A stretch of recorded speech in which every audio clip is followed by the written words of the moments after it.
స్పష్టంగా కనబడుతుంది. దానివల్ల ఇంకా 15 ఏళ్ళు టైం ఇచ్చారా చంద్రబాబు నాయుడు గారికి? అంతే కదా. పవన్ కళ్యాణ్ లక్ష్యం ఓ 15 ఏళ్ల పాటు జగన్ అధికారంలోకి రాకుండా పోతే ఇక ఆ తర్వాతన ఇంకెవరు గ్యాప్ మర్చిపోతారు కదా, అప్పుడు తనని గుర్తుపెట్టుకుంటారు కదా, అప్పటికి అవసరమైతే తెలుగుదేశంతో విభేదించి తను సొంతగా తను సీఎం అంటారు. అప్పుడు అదే దీర్ఘకాలిక వ్యూహం అయి ఉంటుంది. నా దీర్ఘకాలిక వ్యూహం గుర్తుపెట్టుకోండి, నాకు మద్దతుగా నిలవండి అని చెప్పి ఎన్నికల ముందు అడిగారు కదా, అదే అయి ఉంటుంది అన్నది ఇప్పుడు అర్థమవుతుంది.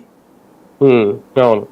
అసెంబ్లీలో వైసీపీ తప్పుకున్న మండలిలో ఉనికి చాటుకుంటుందా? మండలిలో జరుగుతున్న అక్కడ తీరు, లేదంటే వరదు కళ్యాణి లాంటి వాళ్ళు మాట్లాడుతున్న మాటలు ఒక రకంగా వైసీపీకి బూస్ట్ ఇస్తున్నాయా?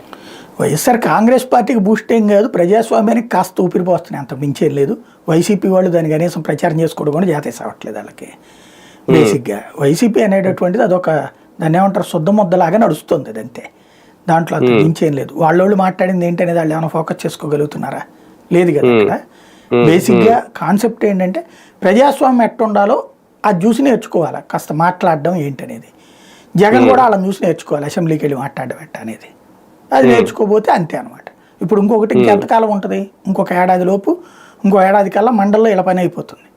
అప్పుడు రెండు చోట్ల కూడా 100కి 91% వాళ్ళే ఉంటారు, 94%. ఇక అసలు వైసీపీ ఉండదు మండల్లో, క్లీన్ స్వీప్ 0 అయిపోతుంది వైసీపీ. అప్పుడు ఏంటి ఇంకా వైసీపీ పరిస్థితి అది. ఇక అప్పుడు ఆలోచించుకోవాలి, ఎప్పటికైనా అదేంటో తేల్చుకోవాలన్నమాట అంతే. కొన్ని రోజులు పోతే రాజ్యసభలోనూ తగ్గుద్ది.